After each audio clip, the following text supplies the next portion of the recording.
अब कुंडली में ग्रह कहाँ कहाँ पड़े हैं, कैसे पड़े हैं, अगर स्पेशल प्लेसमेंट ऑफ प्लैनेट्स के स्पेशल योग बनते हैं। जैसे काल सर्प दोष के बारे में बात करते हैं अब। काल सर्प दोष, अगर सभी प्लैनेट्स राहु एंड केतु की जो लाइन बनती है ना कुंडली में, उसकी एक साइड पर आ जाएं। ये राहु है, ये केतु है, ये लाइन बन गई। सभी प्लैनेट्स इधर आ जाएं या सभी प्लैनेट्स इधर आ जाएं तो उसको बोलते हैं काल सर्प दोष। ये जन्म के समय जो कुंडली बनती है ना, जन्म कुंडली या बर्थ चार्ट, वहाँ से हम देखते हैं कि ये योग अगर पड़ा हुआ हो तो उसका क्या फल है। Rahu and Ketu imaginary planets हैं, जैसे कि हम पहले एक्सप्लेन भी कर चुके हैं कि earth revolves around sun in a plane of rotation. एक प्लेन बन गया स्काइज में। फिर मून जो है वो अर्थ के राउंड घूमता है in an other plane of rotation. दो प्लेन्स बन गए स्काइज में। एक प्लेन ये बन गया, एक मानो ये बन गया। तो ये जो प्लेन्स एक दूसरे को इंटरसेक्ट करेंगे तो वो एक लाइन बनेगी। वो लाइन का एक एंड जो होता है ना, उसको राहु बोलते हैं, दूसरे को केतु बोलते हैं। ये जो लाइन ऐसे घूमती रहती है, इमेजिनरी लाइन है, ये 18 साल में पूरा चक्कर काटती है।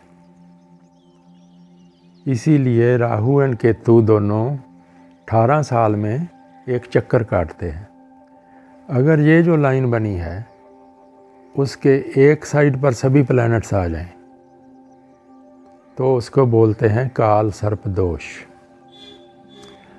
इस दोष का फल क्या होता है, योग बोलो या दोष बोलो। पिछले जन्म में ऐसे व्यक्ति ने कुछ पाप कर्म किए होते हैं। वो पाप कर्म किस कनेक्शन में किए होते हैं? जिन घरों में राहु एंड केतु पड़े होते हैं। मगर बाकी बहुत नेक एंड पुण्य काम किए। एक गलती हो गई या एक पाप कर्म कर बैठा तो नया जन्म लिया, तो इसका फल भोगने के लिए ही ये नया जन्म है। वहाँ एक कंटिन्यूस उसको उन घरों के संबंध में जहाँ राहु केतु पड़े हैं, उसी कनेक्शन में कुछ कठिनाइयों का सामना करना पड़ता है ज़िंदगी भर। मगर जो बाकी सारे नेक अच्छे काम किए हैं तो उनका बहुत अच्छा फल भी उसको मिलता है। ऐसा व्यक्ति बेसिकली बहुत नेक दिल इंसान होता है, प्योर सोल होती है, क्योंकि वो अपना उस पाप कर्म का प्रायश्चित करने के लिए ही आया है अर्थ पर, इस धरती पर, इस जन्म में। बाकी पिछले जन्मों का अच्छे कामों का फल उसको पॉजिटिव ही मिलेगा। ऐसी उसकी लाइफ होती है।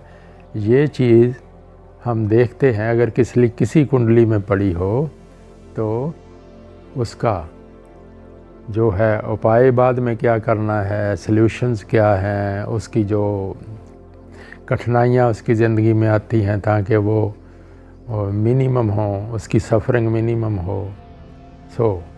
ये सारी चीज़ें हम ध्यान में रखते हुए काल सर्प दोष वाली कुंडली को फिर एनालाइज करते हैं। ये होता है काल सर्प दोष।